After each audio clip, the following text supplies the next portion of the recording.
خاتو لیا بەڵێ. سلام عليكم. عليكم السلام ورحمة الله. خاتو لیا فەرموو خوشکەکەم.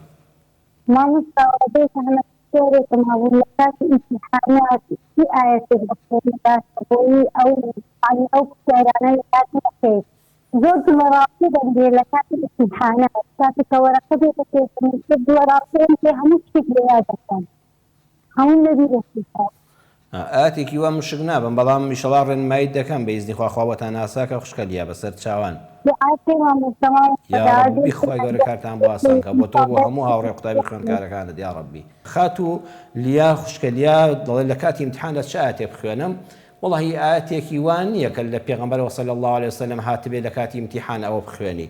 ئیمتیحان قورسی خۆی هەر هەیە جەنابەت دڵی کە دەچمە ئیمتیحانەوە تووشی دڵڕاوچێ دەبم ئێمە هەموو دوعاتان بۆ دەکەین بۆ ئەولادی خۆمان لەگەڵ ڕۆڵی هەموو موسڵمانان دێ یا ڕەبی خوای گەورە کارتان بۆ ئاسانکە. ئێستا بنەڕەتیەکان ئەو بزانام لە ڕۆژی شەمەوە دەست پێ دەکا و دواتریش وەزارەکان مانگی داهاتوو دەست پێ دەکا ئینشاءڵڵا و هەموو سەرکەوتوو دەبن. بڕواتان هەبێ هەمومان لە تاقیکردنەوە دەترسین. من ئێستا جار هەیە لە خەوا کە وازان ئیمتیحانم هەیە بەیانی هەڵەستم ئەم خوالێت بەزیە بە شکۆی خەوم بوو ئیمتیحان نەبوو. ئیمتیحان سام و هیبەتی تایبەتی خۆی هەیە بەڵام ئێوە کە دەچنە ئیمتیحانەوە یەکەم جار کە پرسیار وەردەگری سام و هەیبەتێکی هەیە بسم الله الرحمن الرحیم بسم الله بکە بڵێ یا الله پشت بە تۆ دەبەستم یەکەم سعی خۆت کرد بێ ئێمە خۆمان نەخەڵەتێنین. ئیستعین بالله ولا تعجز پشت بەخوا بەستە بەڵام دەستەوەستانیش مەبە. تۆ بە خۆت سعید نەکرد بێ حتا بەیانی لێ خەوتبی بە دیار فەیسبوک و تەلەڤیزۆن و یاری و ئەملاولاوە بۆ بی بەدوایی بەیانی بڵێ پشت بەخوای گەورە ناوە نابێ پشت بەخوا بەستە بەڵام دەستەوەستان مەبە. ئەوەی توانای خۆتە سعی بکە لەوانەکان تێبگە چوویتە ئیمتیحانەوە بسم الله الرحمن الرحیم چاوت کردەوە ناوی خوا بێنێ یا ڕەبی خۆیان پشت بە تۆ دەبەستم یا ئەڵڵا یارمەتیم بدەیت دڵنیا بەخوا یارمەتی دەدا وەڵڵای شتەکان دێتەوە بیر.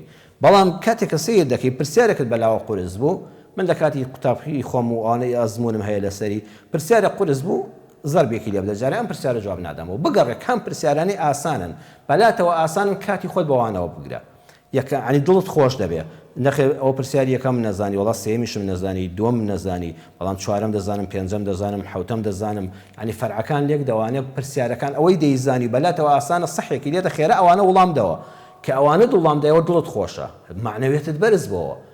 ئەمجا بڕۆ سەر ئەوانەی کە نایانزانی دڵنیات دەکەم بەلانی کەمەوە نیوەش لەوانە هەر دەزانی بەڵام تۆ لێ یەکەم جارەوە بەدڵێکی تەنگەوە بە دیار پرسیاری یەکەمەوە دانیشی کە هیچی وای لێ نازانی وردە وردە مێشکت دەگیرێت دڵت تەنگ دەبێ ئەوانەی کە دەشیانزانی وڵامەکان باش بۆ نادرێنەوە. من ئەو ڕێنماییەم هەیە کاتی خۆشی سوودم لێ بینیوە یا ڕەبی خوشکە لیا تۆش و هەموو خوێندکارەکان بە ئیزنی خوای گەورە سەرکەوتوو بن. بەڵام هەر وەختێک چوون یەکەم وشە مەنووسە هەتاڵێ بسم الله الرحمن الرحیم کلیلی بەختەوەریە دەرگای ڕەحمەتی خوا لەگەڵ بسم الله الرحمن الرحیم دەکرێتەوە ئینشاءالله هەمووتان سەرکەوتوو دەبن.